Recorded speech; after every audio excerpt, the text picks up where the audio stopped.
The ultimate encyclopedia of financial intelligence, this indispensable book will skyrocket your financial IQ and turn you into a money powerhouse. It's so crucial to set your financial priorities in life, as this may help secure your financial future. Too much stress could come from mishandled funds. A lot of individuals have no idea precisely where or how they spend a good portion of their income. How many times have you taken money from the ATM only to realize a few days later that it's gone? Many times it's hard to remember how precisely you spent the money. And frequently this money is wasted on frivolous buys. A budget will help avoid this by making an individual accountable for the income that they spend. If an individual only has $50 left for monthly food expenses, then they might decide to give up purchasing that fancy $3 designer cup of coffee. Chapter 1. Understand priorities and where you are. Scrutinize of your financial wellness. As well, get your priorities straight. Some individuals might make mistakes in setting their financial priorities, like saving more for their children's college education and a lesser for their own retirement. The start point: what major fiscal challenges do you face? State your financial positives in terms of revenue, debt management, and savings. How do you think you arrived at this point, and what would you like to see altered? How well organized are you for a financial emergency? Write it out now. The amount we have put away in emergency fund is _________________. How is the subject of money addressed in your family, emotionally or rationally? Who makes the fiscal decisions? How come? How much collaboration is there? Why it counts: clarity and commitment. Authorities agree that before crunching the numbers, families need to scrutinize their financial wellness, and the best chance of success comes from having both mates on board. Here we will explain to you the basic principle of personal financial ratio and its analyses. This will help you keep a tab on your personal finances.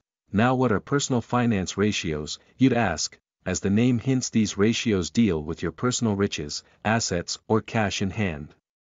All the more they're exceedingly simple to understand.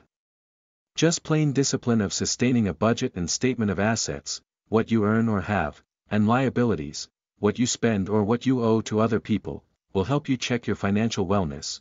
Here is an easy guide which will help you to comprehend these ratios in detail. Let us have a look as to how these ratios may help.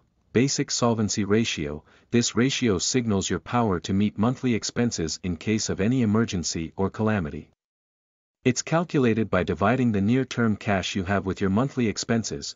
Basic solvency ratio equals cash/monthly expenses. This ratio isn't mentioned in percentage. You are able to also call it as emergency or contingency preparation ratio. This ratio helps you prepare for unexpected troubles. An illustration: a 30-year-old businessman whose wife had an emergency gallbladder surgery last year. In spite of the fact that they had enough insurance to take care of exactly such an event, due to a few administrative problems on the day of discharge, he was informed that he would have to pay in cash as the bill couldn't be settled. He had a hard time arranging the funds on an emergency fundament. He was fortunate to have good acquaintances and relatives who lent him the money. But not everyone have such great admirers or relatives to bail them out at such short notice. I'm sure no one wants to be in the same shoes, therefore we have to be organized for such a situation. How? By sustaining an emergency fund. Let's examine how much money is adequate. Here is where basic solvency ratio comes handy. The numerator of the basic solvency ratio formula, cash, near cash, would commonly comprise of the following things: savings account, bank fixed deposits, liquid funds. Cash on hand. The above elements are liquid assets which come on handy at the first possible hint of financial problems. Liquid funds may be delivered immediately. Same goes for fixed deposits, as they may be broken and liquidated at once in case of an emergency. Monthly expenses: only the mandatory fixed and varying expenses are taken here for ease. Any amusement outlay shouldn't be taken, as these expenses can be quashed. Mandatory fixed expenses include the income you pay for loans, insurance premium, and rent. Mandatory varying expenses, on the other hand, comprise of food, transit, clothing/personal care, medical care, utilities, education expenses, and assorted compulsory expenses. The above expenses can vary depending upon individuals. The total of the above divided by 12, that is 12 months, helps you attain the monthly average as your variable expenditure might change. Assuming that you've cash of $60,000 and median monthly expenses of $25,000, your basic solvency ratio would work out to 60,000/25,000 is equal to 2.4, but is it great? Not quite. An ideal ratio should come to 3. What does the number 3 mean? It means that you must have money equal to or at least 3 months of your mandatory expenses in a contingent or emergency fund. How come just 3 months? This is because research shows that 3 months' time is enough to emerge from any type of financial pinch. As individuals near their retirement age, they should make certain that this fund is kept up to 6 months of their required expenses. The fund should be divided and kept in the form of cash, fixed deposit, or liquid fund. You should understand how to prioritize your financial goals so that you'll stay pleased and financially stable as you get older in life. This doesn't mean that you don't consider the future of your kids, but you're just setting your financial priorities in order. Set an amount monthly for food, water and shelter, as these are your primary needs. You need to think about buying various healthy foods and attempt to avoid unneeded snacks that are unhealthy. You likewise need to do your best in your present job, as it's your source of income to pay for your utility bills, home mortgage or rent, and groceries. This is where you start setting your priorities straight. A few individuals are so frugal on their grocery shopping, they disregard their health needs just to buy expensive gadgets or airplane tickets for a leisure time. Observe that attending to your own daily needs is your duty and priority to prevent evading the rent or house mortgage, utilities and other crucial matters for well-being, particularly if you have a family. Occasionally this could be the cause of disagreement between man and wife, for they've different views when it comes to income management. The other mate wants to spend most of the money and isn't afraid of financial debt, while the other one prefers to save something for the rainy days or an emergency. Be a good role model to your youngsters as they think highly of you as a parent. Pay your charge card debt if you have any. Paying off the charge card with the highest rate of interest, then followed by the ones with lower rates of interest, is the best thing that you can do in order to eradicate your entire charge card debt. Purchase things or goods with cash as much as possible and contain your spending habits. Prevent overusing your charge card so that you'll be able to continue to have access to your accounts if you truly need it. Some individuals, who were working and never bothered to save for an emergency fund and overused their credit, now have nothing. You don't want to be in a spot where you've no earnings and can't even access your credit cards because your accounts are closed. Center on saving enough cash for your emergency fund, particularly when all of your credit card debt is paid off. This is really crucial in case of a job loss or other major unforeseen things that might happen to you or anybody in your family. Avoid the enticement of purchasing things that you are able to just live without and center on building your emergency savings. Setting your financial priorities should be your principal ambition. Have a clear list of the crucial things that will cover your monthly expenses and finances, and number each item from the highest to the lowest with regards to their importance and need. Step up your 401k or a 403b contribution and retirement savings if you already have enough cash savings for your emergency fund. Try to save 15% to 20% of your salary for retirement. Try to save for your retirement before saving for your youngsters' college education. When your youngsters grow up, they can use student loans, get scholarships, or attend a good community college or state university where it's more affordable. As you consider their future, you likewise need to think of your golden years. Capitalize on free training opportunities. Attending free seminars and trainings to advance your knowledge is a very good investment for your future. Setting career goals in life is really crucial as the job market is highly competitive. Revise or update your will to make certain that your wishes are secure and accomplished. You need to have estate planning regardless how small your estate is.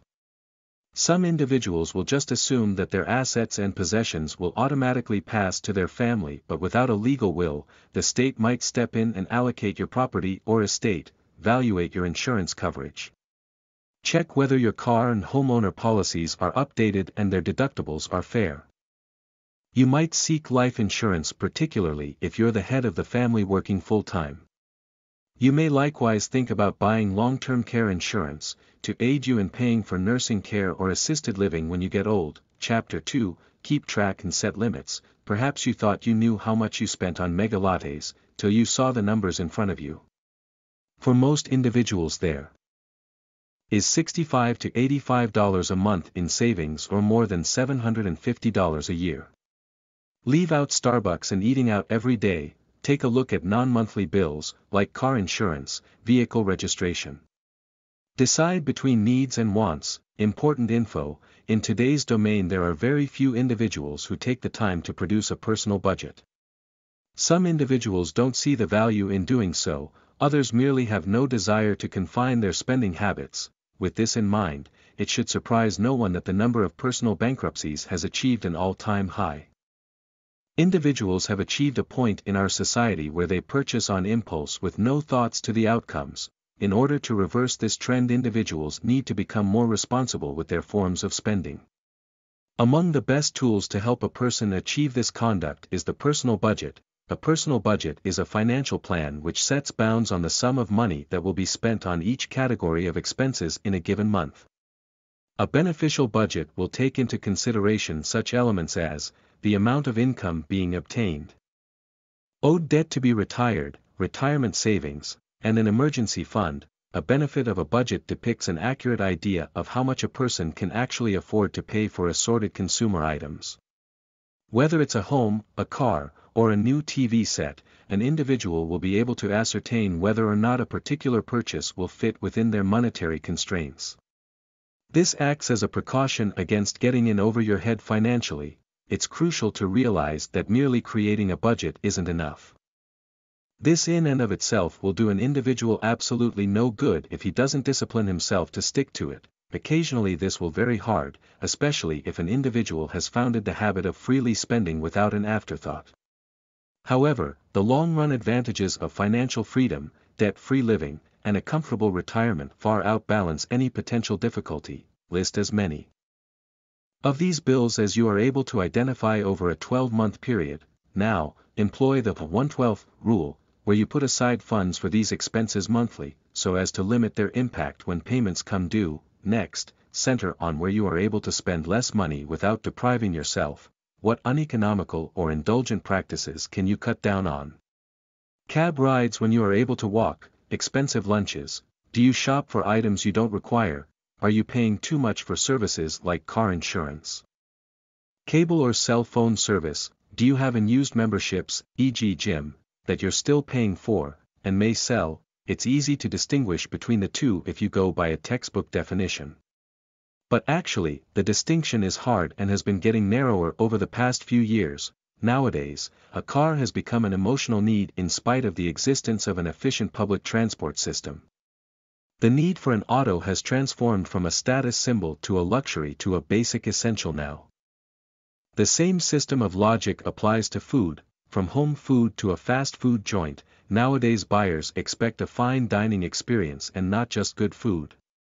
This ambience comes at a premium and individuals just don't mind paying for it. The truth is, wants are inexhaustible and often the lines between needs and wants get blurred. Therefore, one needs to get into self-examination before giving into the impulse to splurge. Let's presume a family of 4 spends $8,000 on food, $25,000 on shelter, $20,000 on education and $10,000 on transportation. Now calculate the difference between your outlay and earnings. All you have to do is to write the primary price list and the cost of living in your city and compare the areas to give you a truthful picture. If you require a mobile because you've a field job, it's a need. But if you insist on the latest gadget which you are able to truly afford, it's a want. That was an easy pick. But it gets hard if you have to trade off an automatic washer for a refrigerator or substitute a radio with a home theater music system. Think about it. Chapter 3, Fix the order of what gets paid. Odds are fantabulous that once you tweak and streamline your budget, you'll have some breathing space. What's the first thing you should do with any freed up cash? Authorities agree unanimously, make saving a top priority. Even if you have debts, the average American with a credit file is responsible for $16,635 in debt, barring mortgages. Presume that the annual percentage rate for interest on that deficit equals 10%. And you're paying $200 a month. Assuming you don't score any more debt, you won't be in the clear for 12 years. The great news, you are able to dig out sooner if you stand by some easy guidelines. As you break the excess spending habit and fall under the savings habit, you're ready to take on the next step, building investments, retirement savings and real property equity. Sound unachievable, altering actions. Among the oldest rules of personal finance is the easy word of advice to pay yourself first. All the money books tell you to do it. All the personal finance blogs say it too. Even your parents have given you the same advice, but it's difficult. That money could be used somewhere else. You could pay the telephone bill, could pay down debt, and could buy a new videodisc player. You've tried once or twice in the past, but it's so simple to forget. You don't keep a budget, so when payday comes around, the income just finds its way elsewhere. To pay yourself first means merely this: before you pay your bills, before you buy foodstuffs, before you do anything else, allow a portion of your income for savings. Put the income into your 401k, your Roth IRA, or your savings account. The first bill you pay monthly should be to yourself. This habit, acquired early, may help you build tremendous wealth. Once you pay yourself first, you're mentally founding saving as a priority. You're telling yourself that you're more important than the light company or the landlord. Building savings is a potent motivator, it's empowering. Paying yourself first furthers sound financial habits. Most individuals spend their money in the following order: bills, fun, saving. Unsurprisingly, there's generally little left over to put in the bank. But if you bump saving to the front, saving, bills, fun, you're able to set the income aside before you justify reasons to spend it, by paying yourself first. You're constructing a cash buffer with real-life applications. Steady contributions are an excellent way to build a savings. You can use the money to deal with emergencies. You can utilize it to purchase a home. You can utilize it to save for retirement. Paying yourself first gives you freedom, it opens a domain of opportunity. The best way to acquire a saving habit is to make the process as painless as conceivable. Make it automatic. Make it invisible. If you arrange to have the money taken from your paycheck before you get it, you'll never know it's gone. The true barrier to acquiring this habit is discovering the money to save. Many individuals believe it's impossible. But almost everybody can save at least 1% of their income. That's only 1 penny out of every dollar. A few will argue that saving this little is non-meaningful. But if a skeptic will attempt to save just 1% of his money, he'll commonly discover the process is painless. Perhaps next he'll try to save 3%. Or 5%. As his saving rate increases, so his savings will grow. If you're scrambling to find money to save, consider setting aside your next raise for the future. As your income grows, set your gains aside for retirement and savings. Once you're imparting the maximums to your retirement, and you've built emergency savings, you are able to start to utilize your raises for yourself again. Pay yourself first, my friends. It's a habit that you'll never regret. If you've run up a lot of charge card debt, begin paying off the one with the highest rate of interest first. Mathematically, this will save you the most interest. But, if you've several smaller charge card balances, then you might feel like you're making more progress by paying them off individually first. Begin keeping really close track of your spending. A number of little comforts in your budget might have to be eliminated in order to make ends meet. Restaurants, cinemas and other expensive entertainment may be substituted with libraries, galleries and outdoor exercise. Papers, magazine subscriptions and cable TV are likewise good candidates for budget cuts. One expenditure that might be worthwhile, however, is a personal finance program that trails your debts, assets and cash flow on a day-by-day basis, so that you recognize precisely where you stand at all times. Whatever you do, do not miss a payment. Late payments may truly hurt your credit score, and thus make it even more grueling for you to secure more positive financing. This may affect your insurance rates likewise. Making the lower limit payment by the deadline on your credit card is much brighter than making a larger payment a couple of days late. A second source of income may make a huge difference to debtors. If you are able to earn just $500 a month extra, that's $6,000 a year that you are able to apply toward debt reduction. Another thought is reducing the amount of tax you've withheld from your check. Having no tax deducted may be advantageous in some cases. Naturally, you'll have to pay the tax with interest and penalty at the end of the year. But these rates are typically much lower than standard charge card rates. Don't hesitate to get help if you require it. Talk terms with creditors and see if you are able to work out a satisfactory settlement. Credit and financial counseling services may be invaluable resources and might be able to point you to options or tips that you'd never discover otherwise. They may likewise begin you on a debt management or consolidation program to help lower your rates. Lastly, if all else fails, see if you are able to get a debt consolidation loan from a family member.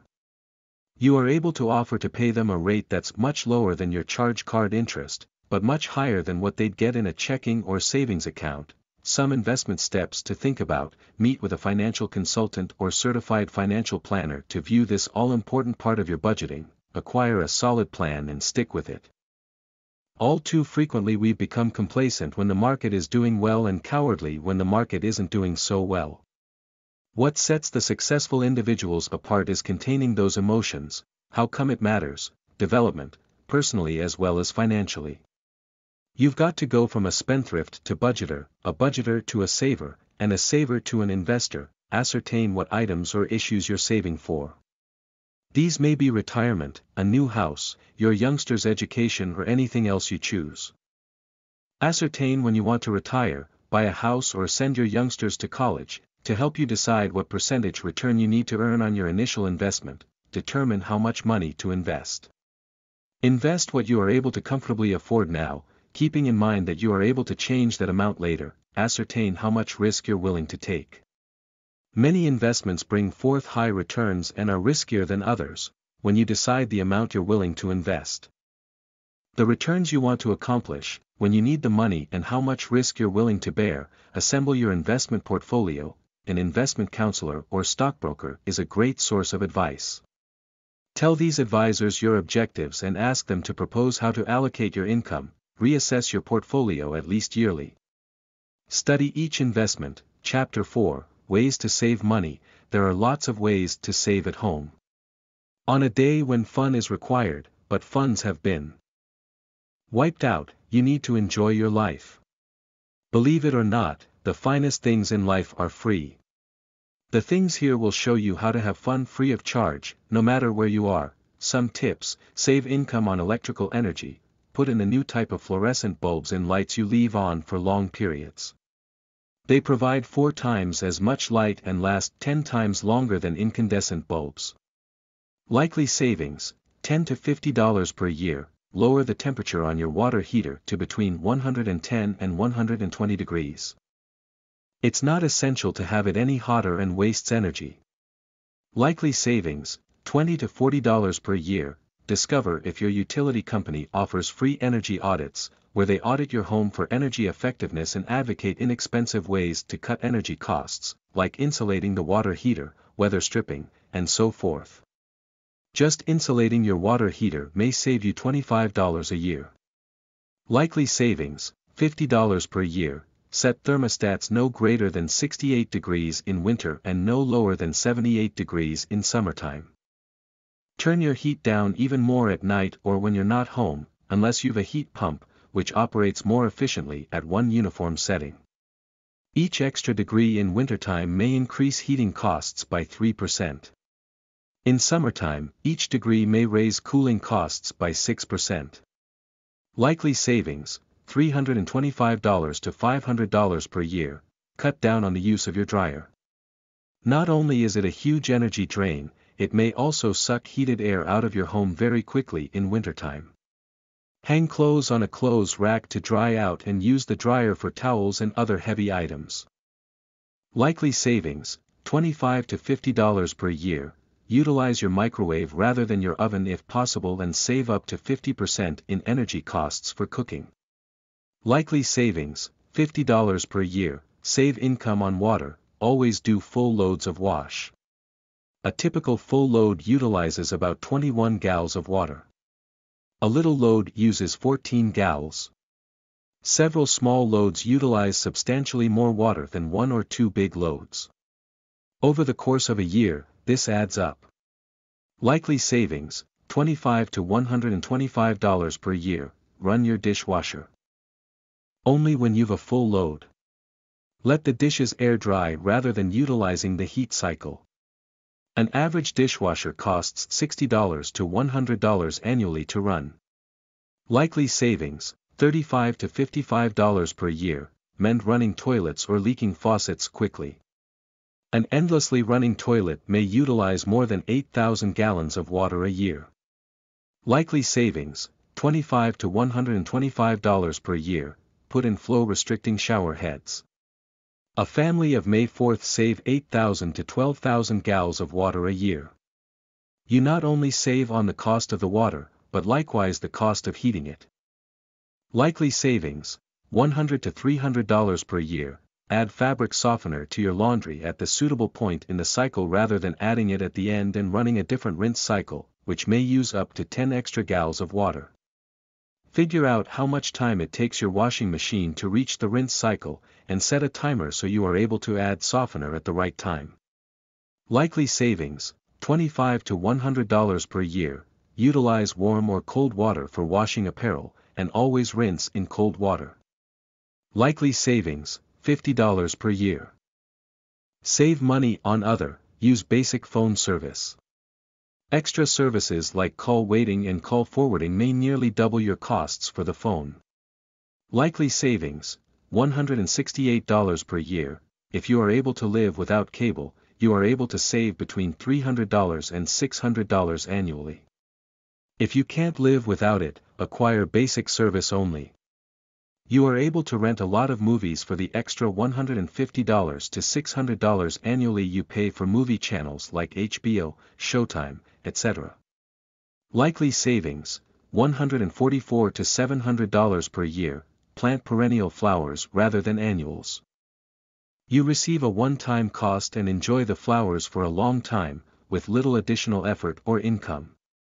Annuals, on the other hand, call for an outlay of cash and effort yearly. Likely savings, $100 to $300 per year, head out to the beach. Public beaches are free and amusing. You are able to also walk on the boardwalk. Have fun constructing sandcastles or sport fishing on the pier, go window browsing. Go to a strip mall and check up on the fresh arrivals. Just remember that you don't have to confine your window browsing to clothing stores. Stop by the window exhibits at electronics and jewelry stores. Fresh technical gadgets are always appearing on the market, ask about free company amenities.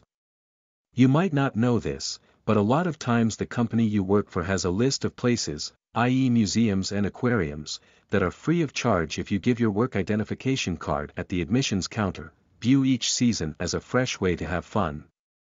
In the summertime you are able to shoot hoops at the basketball court. Play tennis or walk around the neighborhood with your acquaintances. In the autumn you are able to pull out your camera and take pictures of the fall leaves. Fall is likewise a good time to go to a pumpkin patch. Wintertime is amusing because you are able to play in the snow or remain inside and watch the snow with a cup of hot chocolate or a cafe latte. Springtime is good for bicycling, ask in your friends for a night of board games, cards and charades. The cover charge is a little dish or drink of choice. Your donation will be the free entertainment, so be ready to host, stuck at home with the youngsters. Whether they're on vacation from school or visiting for the weekend, here's a couple of great suggestions on how to entertain them free of charge. Think about going to free community festivals, free movie events and free parks. Think about a day at the beach, a picnic in the park, hiking in the woods, or a different outdoor activity.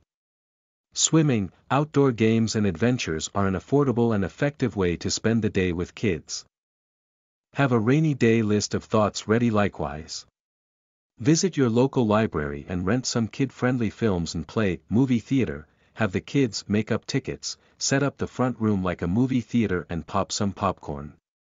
You are able to also make up your own board game with novelties around the house, produce drawing and coloring games, or do easy crafts, capitalize on ticket upgrades. It may cost a little more at the beginning, but consider year-round passes for local attractions for a good way to spend the day. Your local zoo or aquarium might offer such a deal, as well as fun fairs and more. Generally kids have capital ideas. Just be ready to give them a free or affordable option.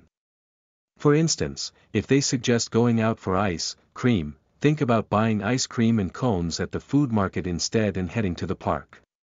If they want to go out for pizza pie, purchase grocery items to make a pizza and turn it into an activity alternatively. A good imagination, and willingness to try fresh things, will help you go a long way, and help you stretch your dollar while entertaining youngsters at the same time. Chapter 5, Bring in some extra money with technical skills. Everybody could use some surplus money, especially in hard times. Maybe the bills were a bit more than you'd anticipated this month, or perhaps you're attempting to raise some starter cash for your own online startup or business, or perhaps you just need to figure out how to ramp up your existing business. Make an ebook. All right, your thought is, everyone and his father are doing this these days. However, why? Because it works. If you're well educated about a certain topic, example, how to weather coat a deck, power wash a house, give up smoking, make doll apparel, whatever it is, author a book about it, a bit extra. Freelancers are a forward-looking lot.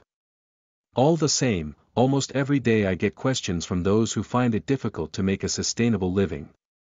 I ascribe most of this to some people's inability to think differently. There are a lot of ways to make income as a freelance person that I keep a file of thoughts. While I seldom find myself without a project on my desk, when work gets scarce, I go through this file to perk up the brain cells. Today I'll share the ideas with you. This might call for a bit of upfront work, however may bring in dollars for a long time to come. There are so many websites in painful need of great copy that all you have to do is switch on your computer to turn one up. All the same, the key is to target those who are willing to compensate for your services. An acquaintance of mine knows an apothecary who made a skin care product. The product is distributed across the country through independent distributors. My acquaintance told me to check over the site to see if it was a product I'd be interested in trying out.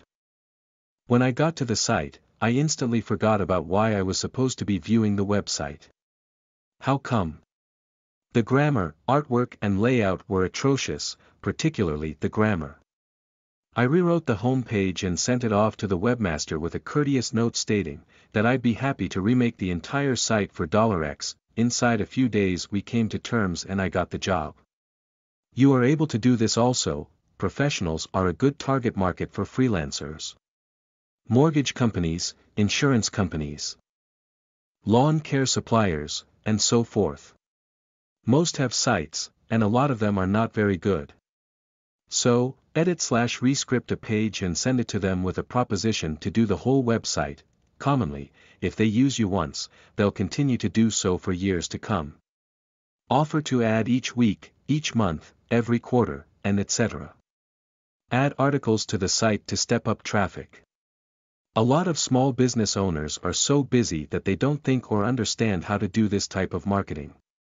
Call attention to the advantages and watch your customer list grow. Consider the content for each page.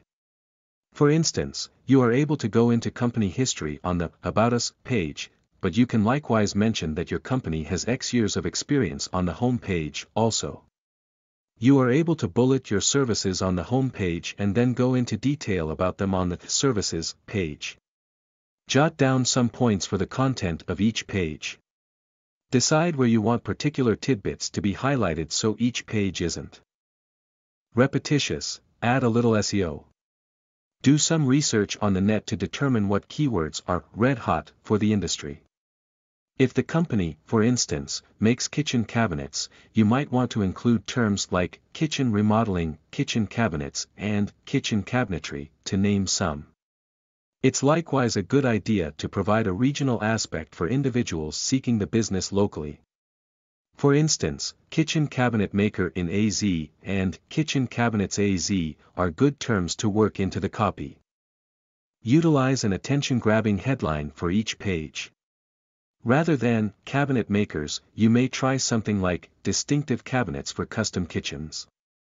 When you get into the core, remember to talk to your specified audience. Will you refer to the customer directly?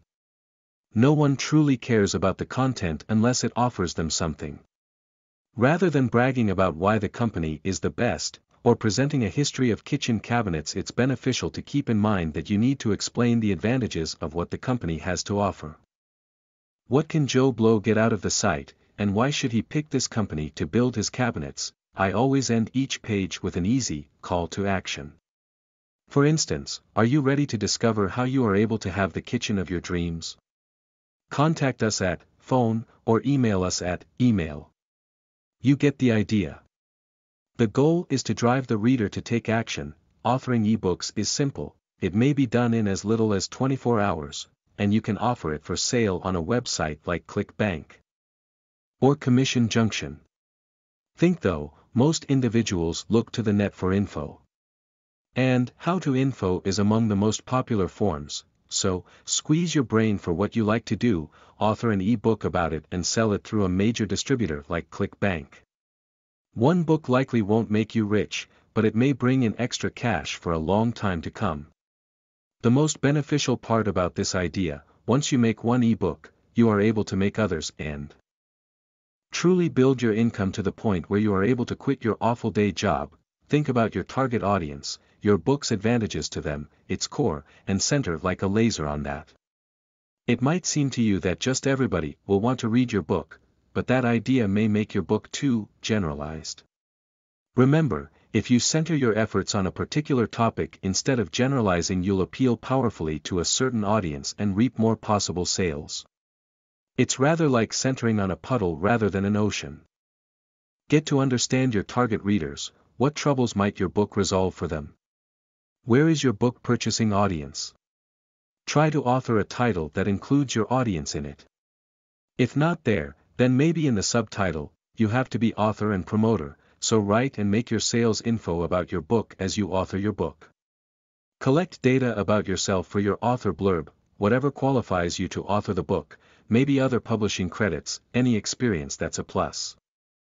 Write about the advantages your potential purchasers are seeking and are likely to discover in your book. Get a few testimonials, check into places like Amazon to see what books are selling well and read their blurb content for thoughts on how to present your own. A visit to your local bookshop is a great idea also. Check into some of the other marketers who are marketing books online. Do an ebook search. How are they marketing? Author an attention-getting table of contents for your book. Title your chapter and add a subtitle to make it transparent to your reader what is contained inside. Read the table of contents of other authors to get an approximation of what may be attention-getting. That should get you going. Now, do some net searches, hunt down the needed info to get yourself set in motion, but mind the rip-off artist out to get your money. Subscribe to a few newsletters by individuals who are legit. Think about each step of the process. Keep notes and keep acting. Chapter 6, Inventive Ways to Make Cash. There are places like cafepress.com or zazzilo.com that let you make t-shirts, mugs, stickers, etc. and sell them without carrying any stock yourself. There are no lower limits, nothing for you to stock and no upfront fees. If you don't sell anything, you don't pay anything. This is a little more challenging, but once applied, may really draw you a whole gob of buyers. Here likewise, I'd target a professional market. Alright, it's not glamorous. However, it may be lucrative and it's a never-ending need. The fantastic thing about writing resumes is that it's an easy part of your business to develop and outsource if you don't like to do it, or don't have the time to commit to it. Innovation. So, how may a freelancer make the best of a creative medium?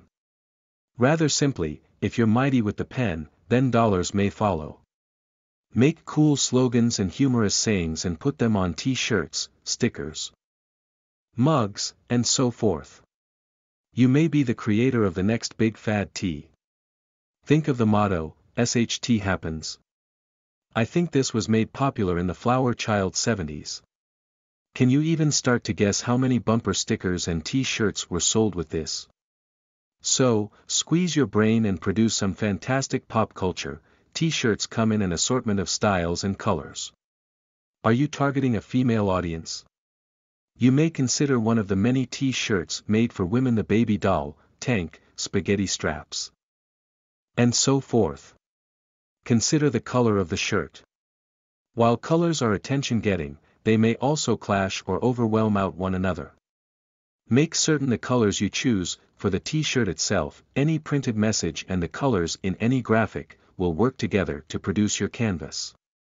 You want your shirt color to complement or contrast with the design.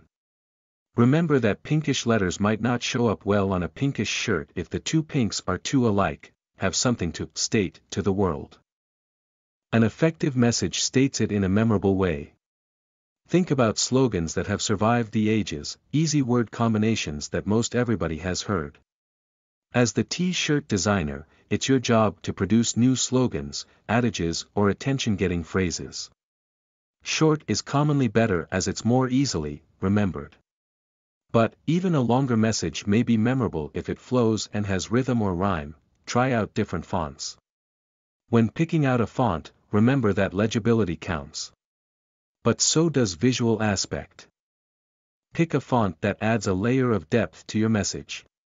If the message is, for instance, "Work drives me mad," then the font may be scribbled or crazy looking, and yet still legible. Ideally, you'll make your design in a graphics program, like Photoshop, and then use your image a tone of the sites. Consider the art. Draw/design the art to express feelings. Which emotion do you want to conjure up? Distinguish the elements in the image that naturally arouse the desired response and then accent those elements. Are you seeking to make a sense of beauty or fright in those who see your design? The key is to comprehend the pieces of the artwork and build on them. Place the art and text so that one doesn't distract from the other. Art may be behind the text if the art itself isn't too busy. Art may be above or below the text. This works particularly well with oblong-shaped art so that the art basically underlines or sits above the line of text. Your art may also run along the side of the T-shirt. Even crossing from front to back. Scan and import your art images onto your file if you're using Photoshop or a like application. Incorporating art may enhance your message. Or utilize art by itself if the visual is the message you want to convey. Ads and illustration. In my city, there's a really prominent land agent. In all my years I had never seen this specific mode of advertising by an agent. He produced a paper about his geographic region. It's only 5 or 6 pages, 11 by 17. And published on newspaper stock. It has all of the local activities, what's being constructed, how it will affect the biotic community, and so forth. Naturally, the paper is angled toward real estate news, but has just enough of the additional factors to draw in a loyal resident readership. In this paper, he deals ads to mortgage brokers, movers, title and loan companies, auto dealerships, and so forth. Now, when individuals go to sell their homes, who do you believe they're going to call? Him. Naturally. Because his name is before them, bringing them news pertinent to their day-to-day lives week in and week out. It's crucial for you to know everything about your paper. If you're brand new and are making cold calls, you'll be pelted with questions about your publication. If you are able to answer them right, you'll build credibility with your prospects. If you blunder and can't give solid info, you'll struggle miserably. You must be acquainted with your rates and the size of each ad you have for sale. Ads can be sold either by the column inch or by the pages, which are subdivided into particular sizes like full page, half page, 1/4 page, and so forth. It's crucial that you become fully able to spot an ad and distinguish its size. Charge this information to memory. Make a list of the business people you know. Begin making calls to set up sales. If you're new to the ad sales game, it's safe to assume that you won't have an existing book of business. that surely doesn't mean that you won't be able to begin selling. Almost everybody knows somebody who's either in management or owns a business. This is your quick market. It's important for you to produce a sense of urgency for your prospects. Don't be pushy, though. Nobody likes to be pressured into anything. But, keep in mind that you're not selling a physical product like a car or copy machine. Your job is to sell the concept of advertising, sell from the top down. This step is exceedingly important. Regardless of your prospect's budget, show them your biggest and most expensive ad first. They might only be thinking of a small ad, however, they might not comprehend that by spending a little more money, they'll be using their ad dollars more wisely, become a master at follow-through.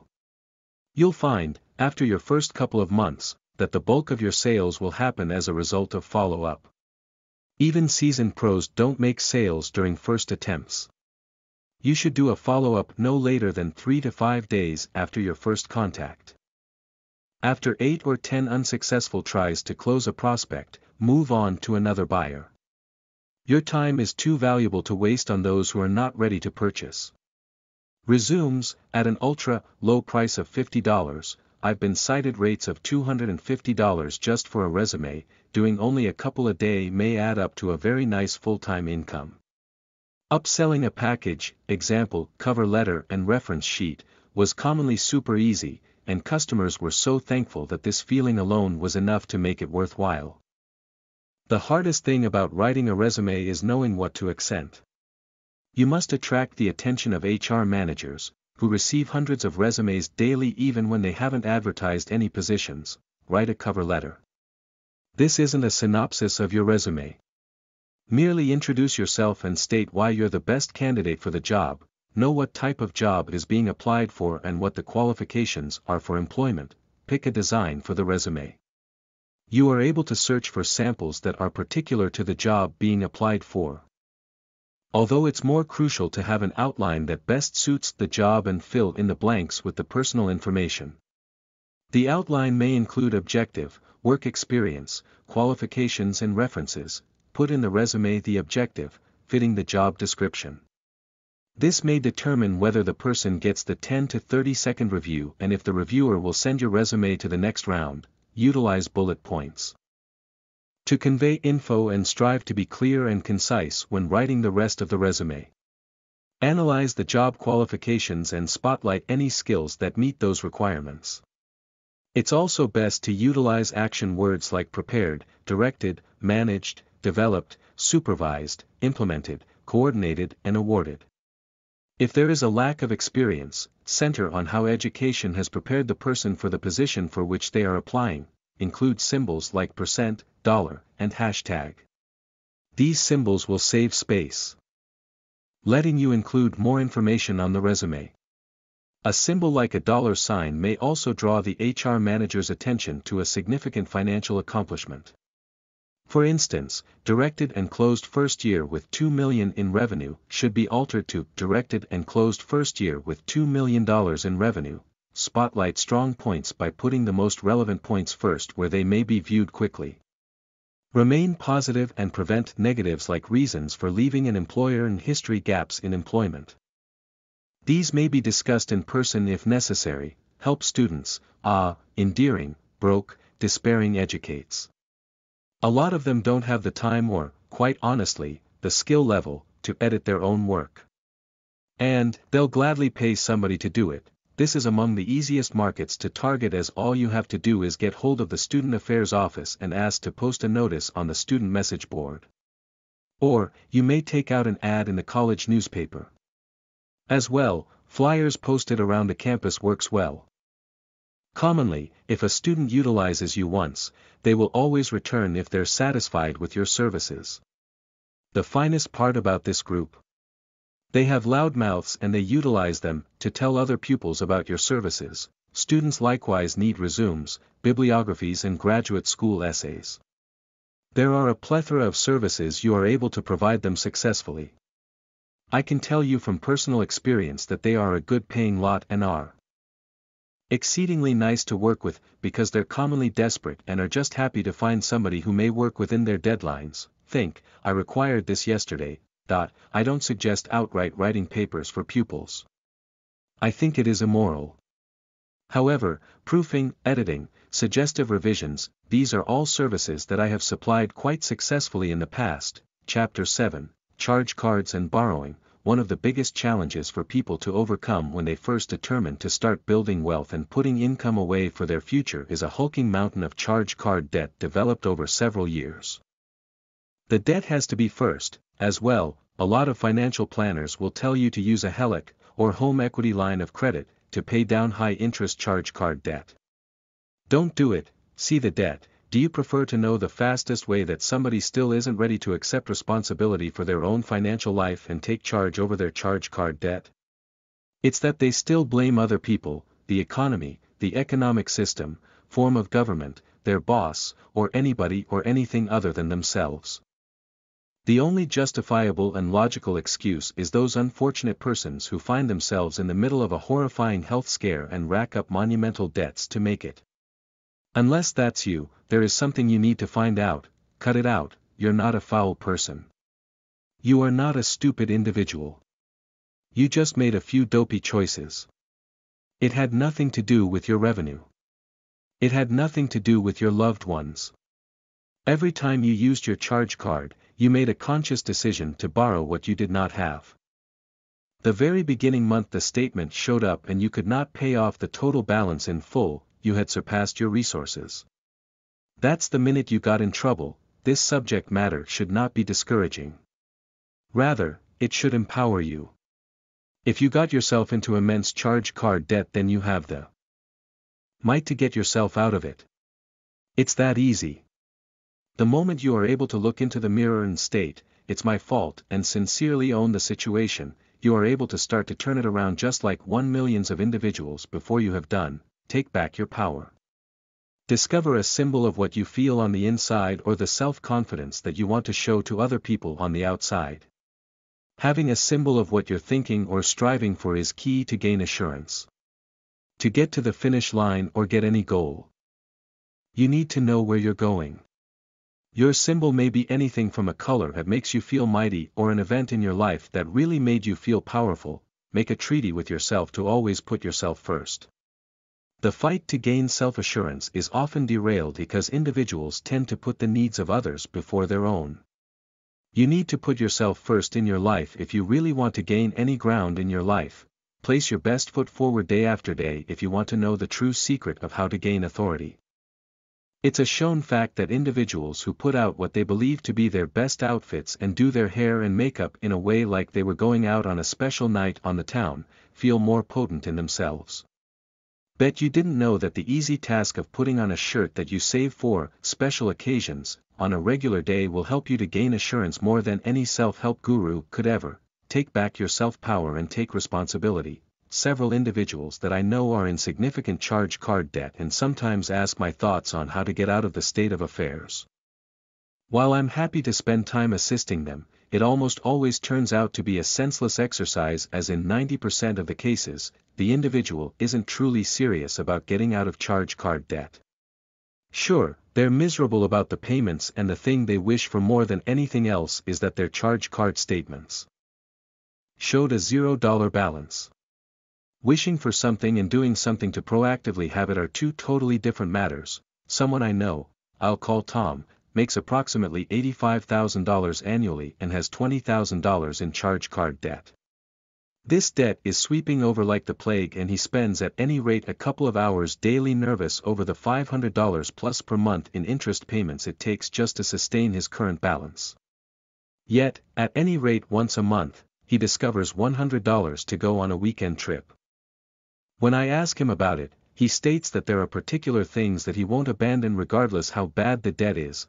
Tom may never get out of charge card debt with a mental attitude like that. The extra $1,200 annually that he's spending on the weekend getaways would pay down $6,000 of principal over 5 years, or nearly 40% of the balance. If he could make an extra $50 per week either by working a lot of hours or cutting costs, yes, this virtually means you get on a bicycle rather than driving. He may pay off an extra $11,000 in principal over those same 5 years. That's all it would take to wipe out the balance. Rather, he thinks in terms of my vacation money or my food market money. No, you have one jumbo pile of money that's available to you. If you're in charge card debt, paying monumental interest on your balances, take every extra penny you are able to and pay down the debt. Set a sum monthly for food, water and shelter as these are your primary needs. You need to think about buying assorted healthy foods and attempt to avoid unnecessary snacks. You likewise need to do your best at work as it's your source of income to pay for your bills. This is where you start setting your priorities true and right. Some individuals have their priorities so messed up they even ignore their health just to buy expensive gadgets or travel. Observe that taking care of your own everyday needs is your responsibility and priority, so avert putting off the important things, particularly if you have a family. Pay your charge card debt. Paying off the charge card with the highest rate of interest, then followed by the ones with lower rates of interest, is the most beneficial thing that you can do in order to wipe out your entire charge card debt. Buy things with cash as much as conceivable and control your spending. Center on saving enough cash for your emergency fund too. This is really significant in case of a job loss or other major unforeseen matters that might happen to you. Ward off the enticement of purchasing things that you are able to just live without and center on building your emergency savings. Adjusting your financial priorities should be your chief concern. Have a clear list of the crucial things that will cover your monthly disbursements and finances and number each item from the highest to the lowest with relation to their importance and need. I'm not a huge fan of home equity lines for one easy reason: if you do decide to utilize the nuclear option and declare bankruptcy, your charge card balances are unguaranteed, while a home equity line of credit is guaranteed by your house. Practically, this means that you've taken a debt supported only by your credit, where the worst a charge card company can do is go to court and get a judgment against you, into a debt supported by your house, where the worst is far more awful: the bank may foreclose on your house and kick you out. No matter. This is entirely your call, as it's going to come down to what will let you rest at night. If your charge card debt is manageable, and you just prefer to save a couple of $1,000s in interest expense, a home equity line of credit may add up. If you think there's even the remote possibility that you might be forced to declare bankruptcy, it may be a tragic mistake that costs you your home. There are a lot of credit lenders out there today wanting you to put up the equity in your home to get their money for almost any reason you might determine. Among the ways you are able to claim the equity in your house from lenders are by refinancing, securing a second mortgage, a home equity loan, and a home equity line of credit. Are utilizing these ways to borrow money to ease debt a good idea? Here are some good reasons why you shouldn't use equity in your home to pay off debts. If you get in a financial tie-up, and you feel like you have to default on your new secured debts, the fresh debtors may start foreclosure proceedings to get paid, as the house is a secured interest. Creditors who make unguaranteed loans like charge cards can't foreclose on your home, as their loans are not guaranteed by home equity. Even in a few areas of a down market, your home might be appreciating in value. That means your equity is increasing with time. When you borrow against your equity to pay for debts, you'll lose the appreciation the house has amassed if your home is foreclosed on. You will not only owe the guaranteed loan amount, but many times the sale of foreclosed property sells for cents on the dollar. Consequently, the equity you were forecasting to pay off the fresh secured loans won't be there to pay them off. Getting into debt appears to be a symptom of a much deeper issue. Using your equity to pay off debts is no guarantee that new debts won't happen. If new debts occur and you've liquidated the only asset you have to the point it already belongs to somebody else, you've increased your debt load to the place you might not be able to afford. So, what should you do to avoid the temptation of borrowing against the equity in your house? You are able to learn to live within your means. Stay out of debt as much as conceivable, pay as you go, look for employment that's resistant to economic shifts, stand back from high-interest loans like charge cards if you have to borrow money, and ultimately, keep yourself educated as to the legalities and financial responsibilities that go along with home ownership. Chapter 8: Techniques to get finances under control. You can sell assets. It's almost always a better choice to lower your debt levels if the rate of interest you're paying exceeds 10% to 12% and is not tax deductible. Another strategy is the snowball strategy, which can help you attack your charge card debt and repay your high interest balances far faster than you could by just utilizing a random payment arrangement. The snowflake strategy is designed to help you pay off charge card debt by sending off in so-called micropayments. These payments may literally be a couple of dollars and, over time, add up to big balance decreases, saving you thousands in interest expense. Smart techniques: if you have any sort of investments, you might want to sell them and repay your charge card balances. You really want to be careful which ones you sell, however, as there can be some pretty awful tax consequences if you make a risky choice. Think about a 401k loan to repay charge card debt. You will be able to likewise consider a 401k loan, as the interest you pay on it will go into your account.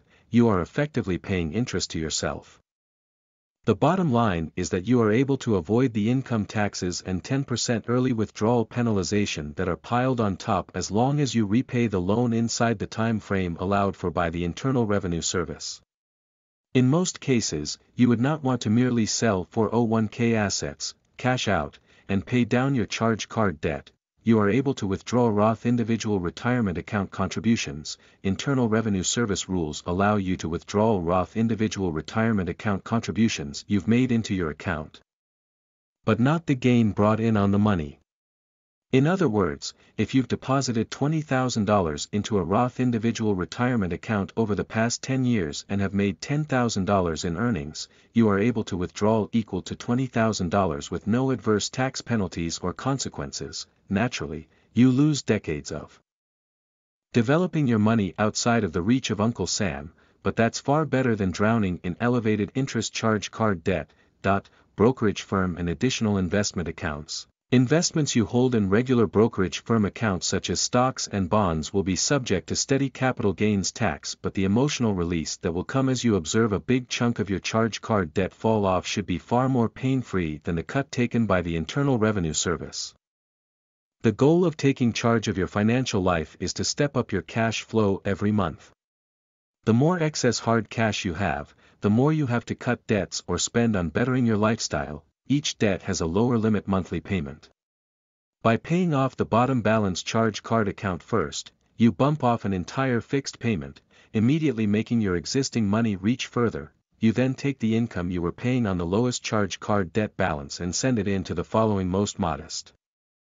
You duplicate this process until you are left with your single, heaviest debt.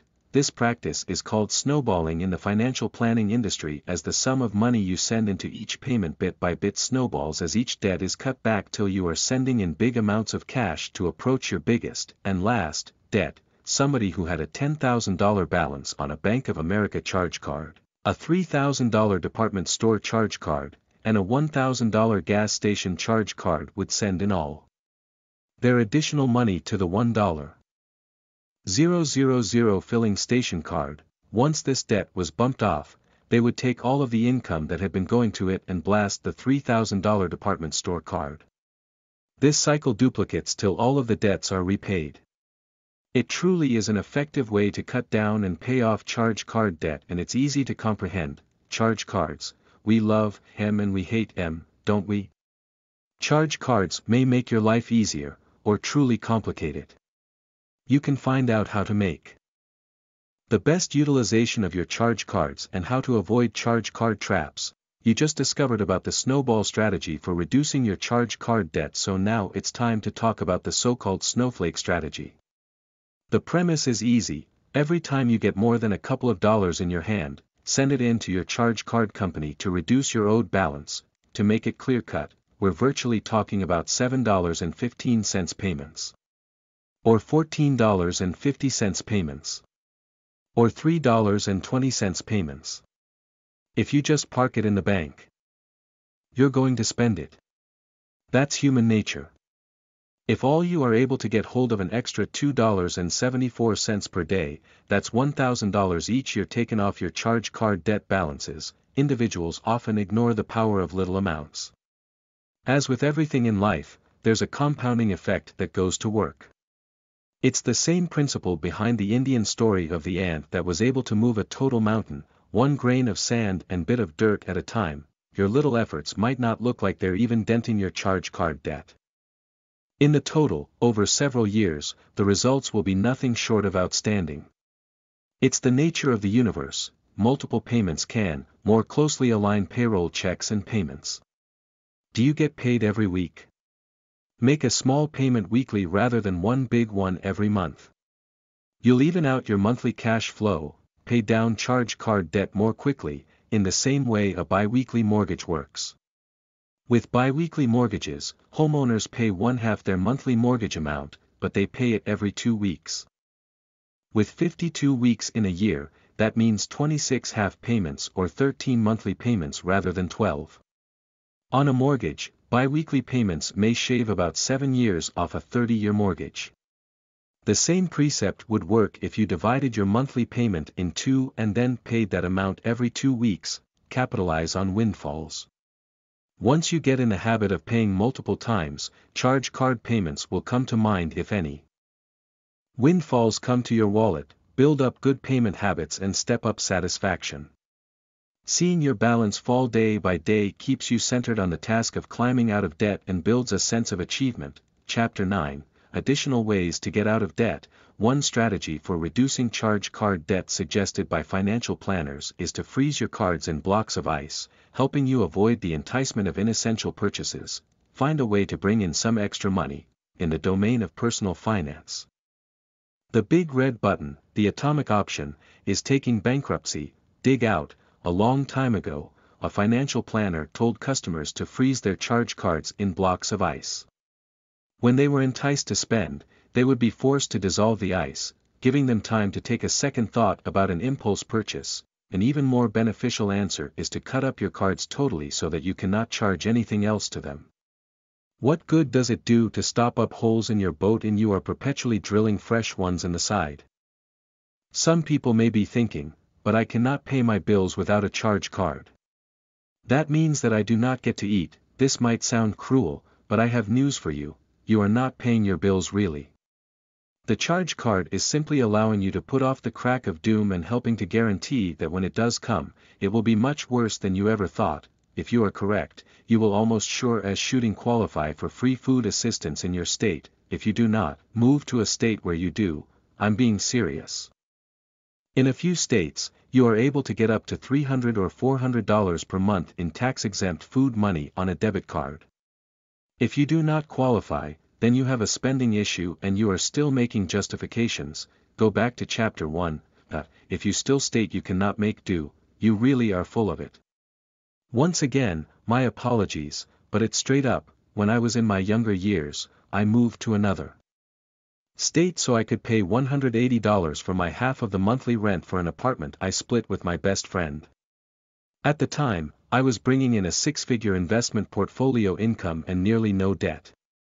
My goal was to build up my wealth at that point in my life. Was it pleasurable? Not totally.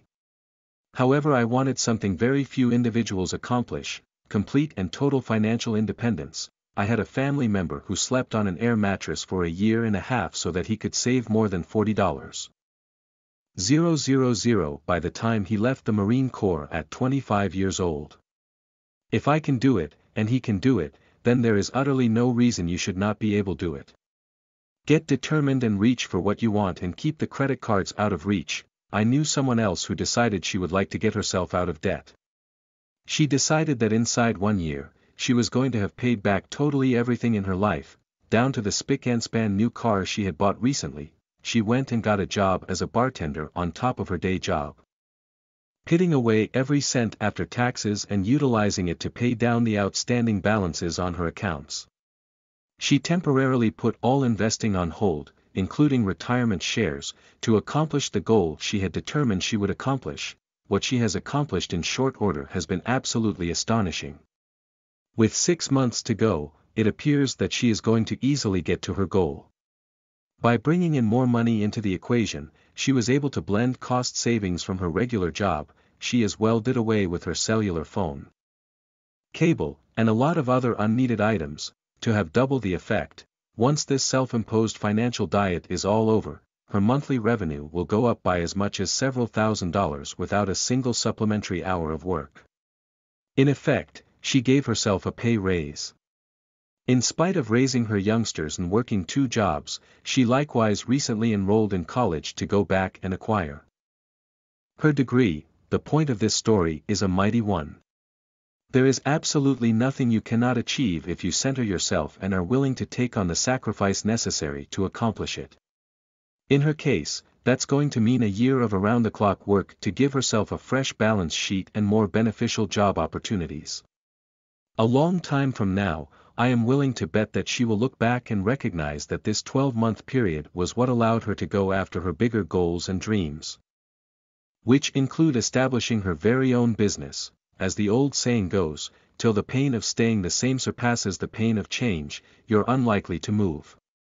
I hope it doesn't take that for you to get empowered and free yourself from financial slavery. Charge card companies, many of which are possessed by banks, have a lot of priorities. The first, naturally, is to yield profit for the parent company and its shareowners. You might actually be a shareholder through the mutual funds you hold in a 401k account without even recognizing it. When it becomes evident that somebody might be unable to pay his or her balance, there's a priority shift that happens that may work to your advantage.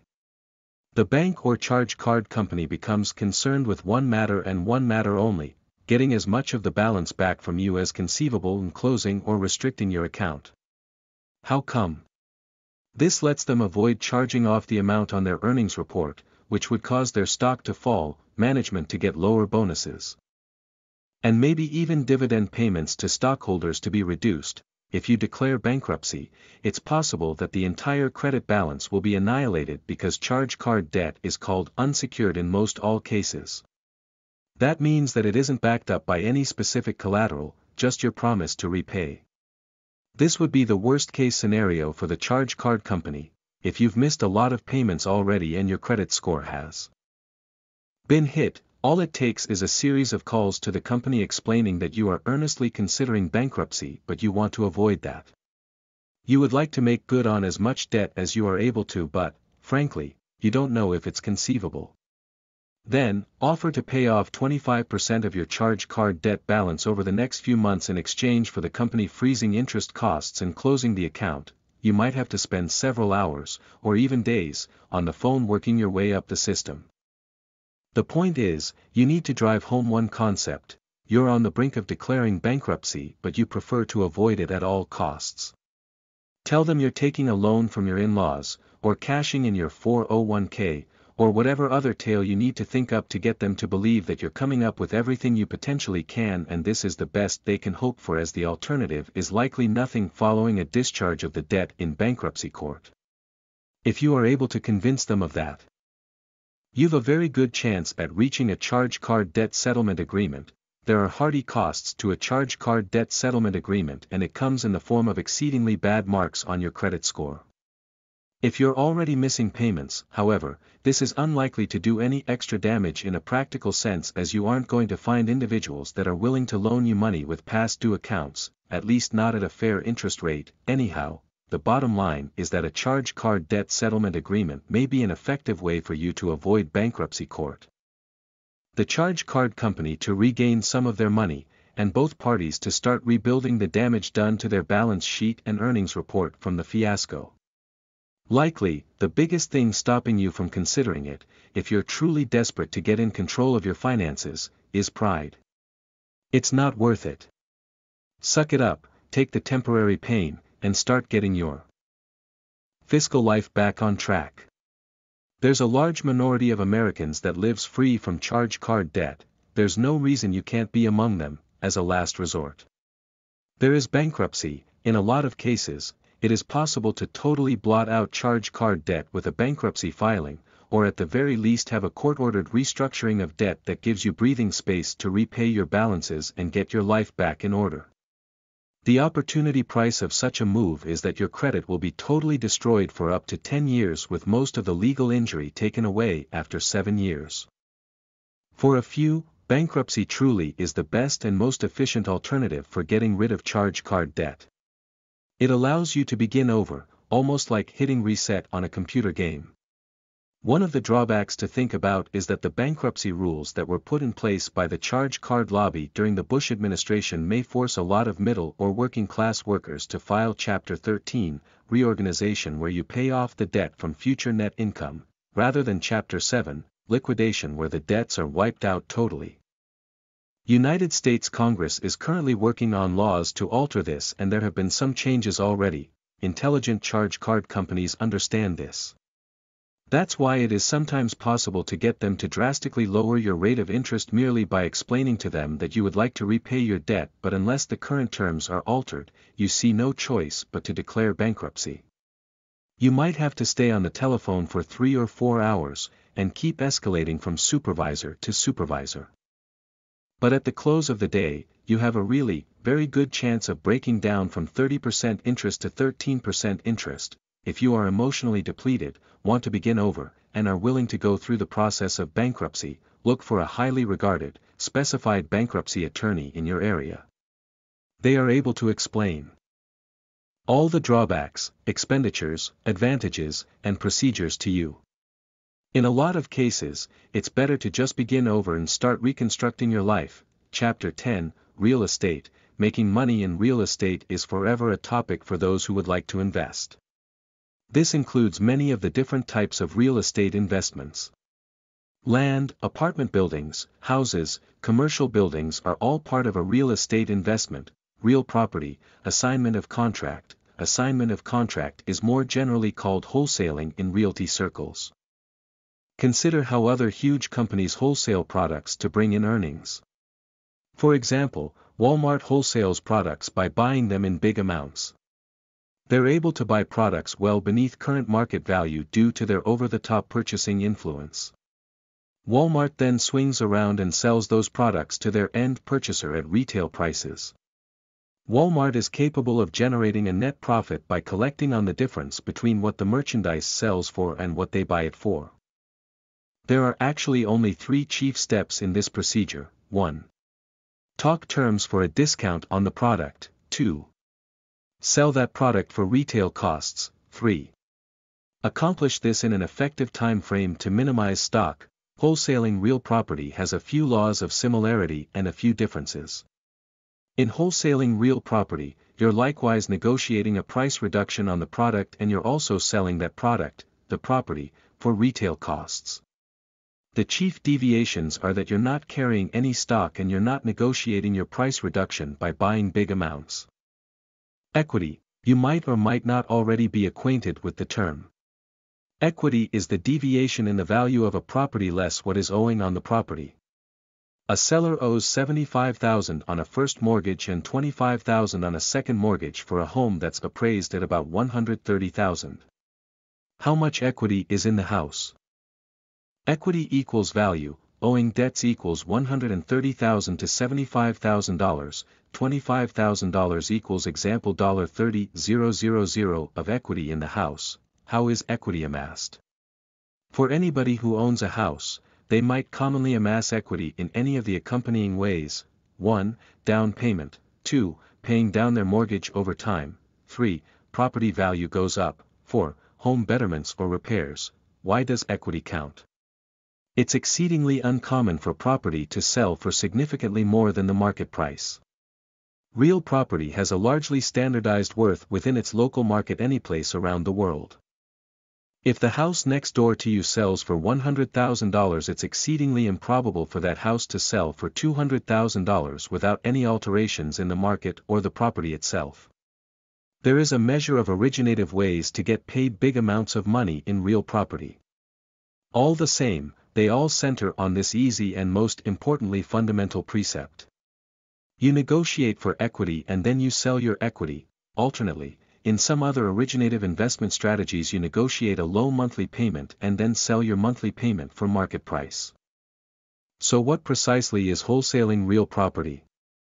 Wholesaling real property is talking terms about a discount on a piece of property with an escapable contract and then at the same time selling that piece of property for closer to market price to another investor. As you're at the same time selling the property, it's ultimately the end purchaser who will furnish the needed capital and credit required to close the deal. Moreover, as the contract is escapable, you are able to withdraw from your purchase contract if you can't locate a qualified end purchaser who will buy your equity. You'll only be buying a property that you've already sold for a net profit. It shouldn't surprise you that real property has produced more millionaires than any other type of business. There are dozens of infomercials that teach about no money down real property investing. Is there truly such a thing as no money down real property investing? Can individuals truly make a fortune without any skill or experience in real estate? In brief, yes, but it counts a lot on you. I mean, how may I really frankly make a promise about you without knowing your skill set, drive and aspiration? What I'll show you is the strategies shown to work to produce a high-income living. What you do with those strategies is your option. Believe it or not, this material is what most individuals learn in other gurus' $5,000 beginners real property investing seminars. So can a bucket load of money be made in real property? The fact is, if you're willing to work it, then yeah, it may be done. Where the haywire thinking comes in is when individuals think it's a get-rich-quick strategy. Truly, a lot of revenue can be made fast, but it takes intelligently directed moves utilizing tested strategies. I'd be lying if I stated it didn't take work. No money down real property investing is more of a get-rich, fairly, slowly type of theme. It may work fast if you apply the correct strategies and techniques. You're likewise going to need to maximize your efficiency to accomplish it in a short time period, but it isn't inconceivable. If you believe you're going to do very little and make a fortune with no work, this isn't for you. I just don't prefer to leave you with hollow expectations of what may actually be done in real life. If you project to do nothing to get loaded, I'd advocate the lottery. Otherwise, acquire repeatable systems that may be automated over time to yield consistent earnings that make you a good living. All the same, having said all that, there's a way it may be done, and the great news is that I'm going to show you how. After all, it is no chance event that studies repeatedly resolve that over 9 in 10 millionaires may directly attribute their riches to real property. Assignment of contract is the most uncomplicated way for a newbie to get moving in investing. Because it doesn't take any capital to invest with, even crafty real property vets often still utilize this technique. I know a couple of vet investors who are doing all right for themselves, and they entirely utilize this strategy to yield their wealth. If you are able to purchase without cash, hey, why would you quit, right? How come everybody doesn't do this? Because so many gurus have allowed for false promises and testimonials. You need real expectations of what is called for on your part in the real world. The strategies truly work if you're diligent in your efforts. Let's consider question number 1 that I always hear. After individuals see the logic behind the strategies, they inescapably inquire, why doesn't everybody do this then? If you're like most individuals, you're going to believe the same thing at some point if you haven't already. Most individuals doubt themselves and are too afraid to try. They'll even tell you that it won't work for you. Many individuals even mentally block themselves from bringing in big amounts of money as they see themselves as poor in their minds, and consequently they've a hard time acting out actions that lead to big sums of wealth. They may even psych themselves out to the point where they're totally fearful of acting. If that's not the case, they anticipate it to be truly simple just because they know a couple of strategies. Frequently, they don't have any clear goals or direction from the strategies to guarantee they'll be a winner. But the greatest reason, though, is forever and has always been the concern of rejection. They can't shake the thought that the other individual may say no, so they'll carry on to lead a life based on what other people tell them to do. The fact is that if you thought of it, you already recognize that. It's a pitiful truth that most individuals spend more time planning their holiday than they spend working at taking charge of their own financial position. There's no rejection in real property. In real estate, you'll forever be contacting individuals who have a prior interest in selling their house to you, so are never turned away like that. Rejection in realty sounds something like, "Oh well, we're not looking to do anything like that now," from the seller. You'd respond something like, "All right, thanks and good luck, and feel free to call me should your conditions change."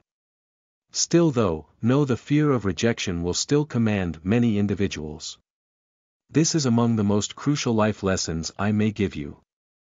Acquiring sound investment advice is to always be heedful who you take advice from. The individuals in the past who have talked you out of great ideas most often are the ones who recognize the least about them. It's regrettable because they're frequently your friends or parents.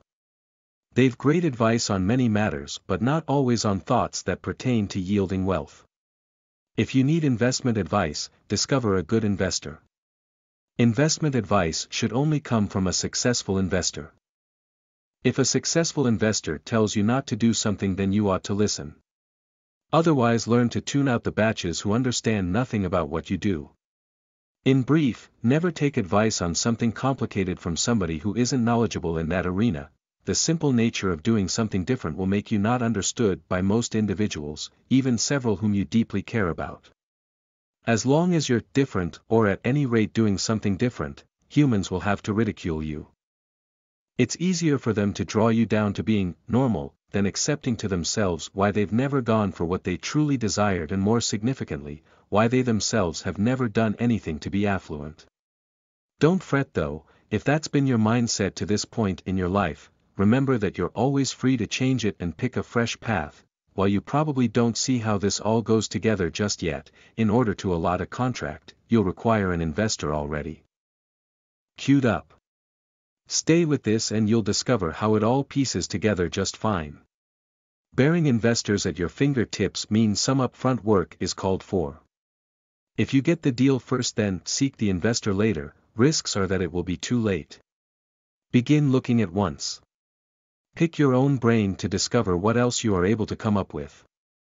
There's always more means than just what's shown here. If you muster up your own originative way before anybody else does, then you'll have no rivalry and get a huge leg up on everybody else, so don't block off your brain just yet. There's always a good deal out there, so it's crucial to keep looking.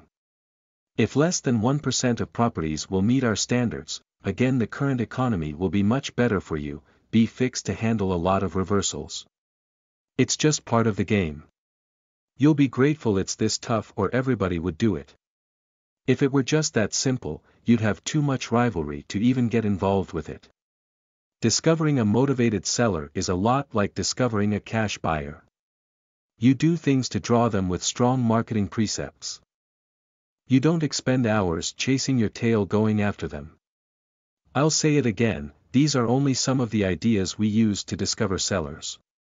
Pick your own brain to discover some fresh ways and you'll tap into a promotion stream that no one else is utilizing. You're only going through with your deal if the investor goes through with theirs. At this point, you may realize that any and all risks perceived in this type of real property are imagined. You're only buying something that's already sold someone else. The only thing you are able to lose is any money you've put into advertising, and if you used free classified sites, you didn't even lose that. You can't possibly get stuck with the full purchase price of a home you can't afford because you're going to void your contract before that happens. You're creating a win-win. Your seller will profit by not having their credit ruined. Your investor will profit by generating a profit. They will benefit by, in most cases, avoiding a foreclosure. And you? Well, you'll get paid also. Wrapping up, success falls short when there are no good habits formed. Affirmation helps the individual to support itself towards achieving the goal because of the good habits it promotes along the way in order to keep the goal alive. Creating and keeping good habits through daily affirmation empowers the success of the individual and the goal. Falling short several times is not unusual when pursuing a goal. However, without proper positive affirmation, it is unlikely the individual would be able to rise to the occasion by tapping into the unknown reserve powers every individual has. Thank you for listening to this free audiobook. For more updates, please do not forget to subscribe, like and share. We love to do some reviews for everyone. Until next time. God bless everyone.